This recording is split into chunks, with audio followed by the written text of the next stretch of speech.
que eu fiquei curiosa. Interessante deve ser. Vamos ver aqui, ó. De esquizofrênica a médium. Interessante, vamos ver. Olá, Ana, tudo bem? Meu nome é Fulana, mas me chame como quiser. Fulana, é claro. Vou contar minha história para você depois de muito pensar. Afinal, abrir a nossa vida, mesmo que no anonimato, é muito complicado. Afinal, daremos nossa cara a tapa, né? Primeira parte. Todos os nomes estão trocados, lembrando aqui. Eu tenho 35 anos, nasci em Recife, mas atualmente moro em outro lugar. Vim de uma família muito pobre, de 10 irmãos, 8 mulheres e 2 homens. Sou a mais nova de todos. Como disse, vim de uma família extremamente pobre. Morava numa casa de barro, onde só tinha sala e cozinha. O banheiro era do lado de fora. Fui criada pelos meus irmãos, os quais são meus pilares, e agradeço ao universo por ter nascido nessa família. Minha mãe sempre trabalhou muito, voltava para casa de sábado e domingo. Acho que ela voltava para casa só no sábado e no domingo, pois era casa de família. Eu acho que ela trabalhava a semana inteira na casa de uma família e só ia no sábado e domingo para casa deles. Eu fui uma criança muito sensível, eu era muito apegada à minha mãe, eu mamei até os 6 anos de idade, era maravilhoso! Minha mãe era muito devota de Nossa Senhora, mas os meus irmãos, eu acho, mas os meus irmãos e eu, acredito, nunca demos atenção de fato quando o assunto era religião. Rezava o Pai Nosso, Ave Maria, mas só pela força do hábito mesmo. Eu ia para a igreja para comer bolo mesmo, pois nunca tinha essa iguaria na minha casa.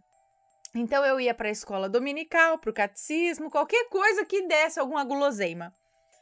Embora eu tivesse acesso à igreja, eu não acreditava em Deus. Eu nunca sentia isso que as pessoas sentem ou sentiam, né? Não sei se porque eu tinha 6 ou 7 anos, mas eu achava que Deus era uma invenção das pessoas e que diabo era coisa criada para assustar criança. Igual o homem do saco, a loira do banheiro, mas de qualquer forma eu não queria pagar para ver, né? Segunda parte aqui da história, então. Minha primeira visão. Eu tinha uns 8 anos e lembro que era dia de finados. Minha mãe, ou mainha, como um bom nordestino chama, estava rezando na cozinha e eu deitada no sofá, que também servia de cama. Ficava no corredor e, de repente, do nada, eu vi uma mão muito negra que ultrapassou a parede de barro sem fazer nenhum buraco na parede. E puxou o meu cabelo, mas puxou com muita força. Tanta força que a minha cabeça foi para trás e eu comecei a gritar. Eu gritei tanto, mas tanto, que a minha mãe correu. Quando ela chegou, aquela mão simplesmente sumiu do nada. E mainha sentou e me ouviu. Ela não disse que eu estava mentindo. Também não achou que estivesse falando a verdade. Ela me ouviu, mas não deu bola, entende? Bom, passou algum tempo e minha mãe fez uma promessa a Cosme e Damião. E Ana, eu lembro como se fosse hoje. Ela prometeu dar doces e balas no dia 22 de setembro, se a graça fosse alcançada. Ela teve a graça alcançada, porém a patroa dela atrasou o salário e o salário a patroa atrasou o salário e aí chegou dia 21, né? Ela prometeu que dia 22 ela entregaria os doces, aí chegou dia 21 e ela não tinha comprado nada. No dia 22 de setembro, o dia de pagar a dívida, a promessa que ela havia feito, mãe estava trabalhando e minha irmã estava cuidando da gente. Nessa época éramos 4 crianças e a minha irmã de 19 anos, e acho que a minha irmã mais velha que tinha 19 anos, não sei. Os demais já tinham saído de casa. Não é a mais velha então. Bom, não sei. Não entendi aqui. acho que nessa época éramos 4 crianças e minha irmã com 19 anos. Os outros irmãos já tinham saído de casa, procurar uma vida melhor para eles. Eu pedi para ir ao banheiro, que ficava fora da casa, por volta das 9 horas da noite. A porta da cozinha dava de frente para a porta desse banheiro. E Ana, no momento que ela abriu a porta, eu vi uma luz muito forte dentro do nosso banheiro, que nem energia elétrica tinha. E começou a sair de dentro dele muitas crianças, muitas mesmo, e não parava de sair criança de dentro do banheirinho, é isso? Todas em silêncio. E no final saiu uma mulher com uma panela enorme na cabeça. E todos sumiram. Quando chegou na rua, eu apontava dizendo para ela, para minha irmã, para ela olhar, para ela ver, né? E ela dizia que não estava vendo nada. Meus irmãos também não viram nada. Quando gritei, vieram todos, mas só eu via aquelas pessoas e foi aí que começou. Meus irmãos começaram a ficar com medo de mim e eu não os culpo, pois todos éramos crianças, né? E de alguma forma hoje eu tenho certeza que a entidade veio cobrar a promessa da minha mãe. Quando minha mãe chegou do trabalho, ela me levou numa amiga evangélica e esta pediu para fazer uma oração na minha cabeça. E digo que essa foi a pior decisão da minha mãe, pois no momento que ela foi orar, eu vi um homem atrás dela. Ele era muito escuro, Ana, e eu comecei a tremer. Vocês podem achar que eu estava com medo, mas eu não estava com medo. Eu estava bem calma. Logo, não foi ilusão da minha cabeça. Quando eu voltei para casa, eu voltei me sentindo muito mal. Nesse tempo, ganhamos uma cama doada pela igreja. Ficou bem apertado, mas coube na minha casa. Na primeira noite que eu fui dormir nessa cama, a cama começou a tremer, como se alguém quisesse que eu saísse de lá. Ao abrir os olhos, eu vi uma mulher bem nos pés da cama. Ela era muito branca e usava uma roupa estranha, mas eu vi bem o rosto e a roupa dela. Dessa vez eu não gritei, eu fiquei quieta, pois tinha escutado uma conversa da minha mãe dizendo para a amiga dela que o meu pai tinha problemas mentais muito sérios e a minha tia também tinha. E eu tinha medo de ser internada como louca, sabe? Eu tinha muito medo disso. Mas no dia seguinte, contei tudo de forma bem calma e foi aí que a minha mãe acreditou, pois quando eu descrevi essa mulher e a roupa dessa mulher que eu vi para minha mãe, ela disse que era a dona da cama que havia falecido fazia algum tempo. Mas a mãe dela só se desfez das coisas tempos depois e a cama foi jogada fora. E no fim, a cama foi jogada fora e eu voltei a dormir no chão. Bom, passou o tempo, eu estava agora com 16 anos e não via mais nada. Minha mãe adoeceu com um câncer, ficou internada.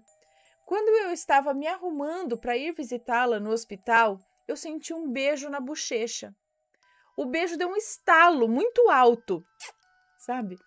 Subiu um cheiro subiu um cheiro de hospital, junto com o cheiro de perfume que minha mãe usava. Meia hora depois, o hospital liga dizendo que ela perdeu a guerra contra o câncer. E eu fiquei sem chão, sem ar, sem rumo. Mas aliviada, pois maninha veio se despedir de mim. Chorando muito, lembrando disso, ela veio se despedir com aquele beijo. Era um dia de domingo. O enterro foi no mesmo dia à tarde. Eu não lembro de muita coisa, pois perdi a memória depois do choque. O médico chama de perda de memória seletiva e que a minha memória voltaria quando eu estivesse pronta. Terceira e última parte, acredito, aqui, ó. 1 ano se passou. Eu estava agora com 17 anos. Nossa casa agora era de tijolos, muito simples, mas eu amava. Tínhamos aceitado a morte de nossa mãe, mas os vizinhos ainda nos olhavam com pena e outros tentavam se aproveitar. Recebi muitas propostas dos amigos, entre aspas, da minha mãe para fazer programa com eles. e eu tenho nojo só de lembrar disso. Eu estava tentando um primeiro emprego e nesse tempo uma das minhas irmãs tinha se tornado espírita, assim como meu cunhado e a família dele. E eu estava de boa, sem acreditar em nada, afinal eu tinha colocado na minha cabeça que tudo que aconteceu quando eu era criança foi coisa da minha cabeça, que eu podia estar com problemas mentais naquele tempo de criança, e quando estava me arrumando para entregar currículo, arrumando o cabelo, olhando fixamente para o espelho, Ana, a imagem que eu vi no espelho não era eu. Não era eu ali no espelho. Eu sou negra, cabelo crespo, que inclusive na época tinha sofrido ainda um corte químico. Tava bem feio, mas eu vi uma mulher branca, de cabelo liso, ondulado. Olhei para trás, pois podia ter alguém atrás de mim, sei lá, mas não tinha ninguém. A imagem que eu vi no espelho foi como se a mulher estivesse dentro de mim. Depois disso, eu sentia um cheiro de carne podre sempre. O cheiro era muito forte e eu comecei a ver pessoas que ninguém via.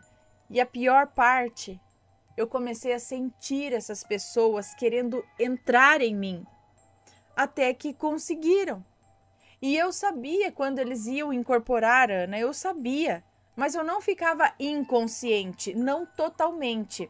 A minha língua enrolava, mas enrolava muito, que eu mesma segurava para eu não engasgar. Nossa, eu mesma segurava para eu não engasgar. Minha irmã chamou a vizinha e ela, a mesma lá que orou na minha cabeça lá na infância, mas ela não tirou, seja lá o que tivesse sido, o que foi que entrou no meu corpo, ela não tirou. Até então eu achava que eu estava louca, igual o meu pai, igual minha tia. Minha irmã chamou minha outra irmã e o meu cunhado, que eram espíritas. Eles moravam em outra rua e meu cunhado me doutrinou. Foi aí que o que estava dentro de mim foi embora. E daí eu comecei a ficar com medo, com muito medo, pois comecei a acreditar em espíritos que de alguma forma, mesmo assim, não entendi, pois comecei a acreditar em espíritos de alguma forma, acho, não sei. Mesmo assim, pedi para me levarem ao psiquiatra e fui diagnosticada com esquizofrenia. Eu preferia aceitar a esquizofrenia do que a mediunidade. Passei a tomar remédios fortíssimos. Às vezes, Ana, eu não conseguia nem terminar de comer. Eu dormia com a comida ainda na minha boca, de tanto de remédio forte eu acho que ela estava tomando. Minha irmã abria minha boca e com um pano ela tirava toda a comida. Sofri muito, pois eu não tinha amigos, eu não tinha namorado, todos me achavam estranha e eu ainda conseguia ver e ouvir as coisas que me acompanhavam. Com menos frequência, mas ainda havia. Ainda não acreditava em Deus, mas eu tinha medo dos espíritos. Louco isso, né? Até que um dia eu incorporei de novo, tomando remédio que evitava a psicose. Mesmo assim, incorporei. E foi tão rápido que eu só consegui dizer à minha irmã, vai começar. E ela, sem entender nada, falou, começar o quê? E aí baixou um espírito em mim. Foi aí que as minhas irmãs viram que não era esquizofrenia, como meu pai tinha. No dia seguinte a essa incorporação, eu já estava cansada. Minhas irmãs estavam muito, muito cansadas também. Não me deixaram nenhum momento sequer. Eu acordei cedo, tomei um banho e quando fui me olhar no espelho, eu falei, Deus, eu não estou te testando. Eu nunca acreditei em você, mas minhas irmãs sim. Hoje eu estou aqui com o coração aberto e pedindo de forma muito humilde. Se o Senhor de fato existir, me cure disso tudo. Se eu não merecer a graça, então não faça por mim, mas faça pelas minhas irmãs, pois eu vou terminar fazendo uma besteira e elas é que vão sofrer. Eu sei que eu não sou louca, mas eu tô ficando. E desde esse dia, gente, eu nunca mais precisei tomar remédio. Eu fui em outros 5 psiquiatras e eles falaram que o meu diagnóstico foi errado. Minha irmã queria processar o médico, inclusive, mas eu não deixei, porque ele fez a parte clínica dele. Eu cheguei realmente com problemas, aparentemente problemas mentais, e ele tratou o que ele acreditava ser. Ana, eu ainda vejo muita coisa, mas hoje eu sou muito bem resolvida com isso. Hoje eu agradeço o dom que eu tenho, mas eu peço a Deus para me direcionar. Não sigo religião alguma, mas sempre socorro os que precisam espiritualmente. Eu não queria ter esse dom, mas se tenho, uso para o bem. Estou exatamente há mais de 15 anos sem medicamento algum. Eu amo a Deus e sou grata à minha família por me apoiar. Hoje não moro próximo deles, pois estou passando por uma situação muito difícil, descobri uma doença muito grave e ainda não tive coragem de contar a eles. Não quero ver ninguém sofrendo, mas estou me tratando. Hoje eu entendo que tudo o que passei eu precisava passar. É minha missão, meu karma, meu dom. Ainda não sei o meu propósito de vida, mas aceito o sofrimento que me foi dado. Ainda questiono muito a Deus por muitas coisas, mas questiono sempre mantendo o respeito. Bom, Ana, esse foi o meu relato e um desabafo enorme também. Se alguém passou ou passa por isso, você não está sozinho. Obrigada por ter lido e você é um ser humano de luz. Eu vejo isso em você. Muito obrigada. Veria mesmo se não fosse médium. Beijos a todos que me ouviram e perdão pelos erros e porque o relato ficou grande. Tenho muitos relatos envolvendo espíritos, depois eu te mando. Manda sim, estaremos aguardando. Agora só para mim dá licença.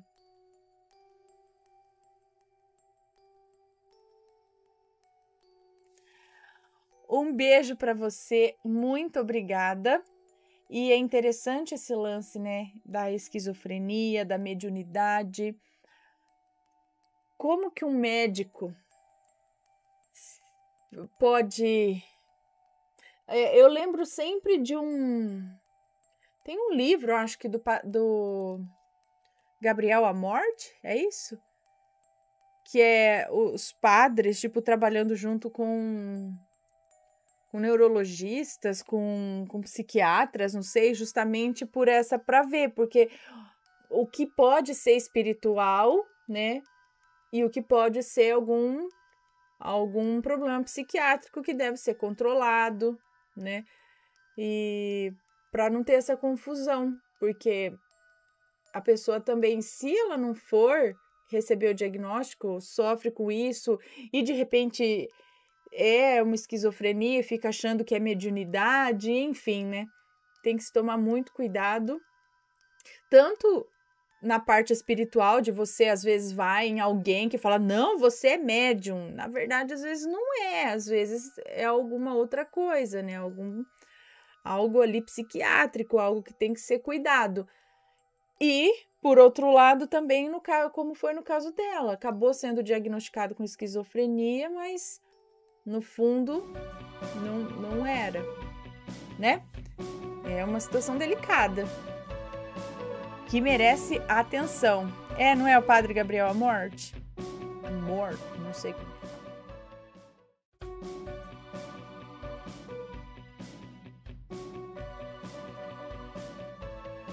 Está gostando dos relatos no Reverso Assombrado? Então não se esqueça de deixar o seu like. E é claro, se ainda não for inscrito, se inscreva.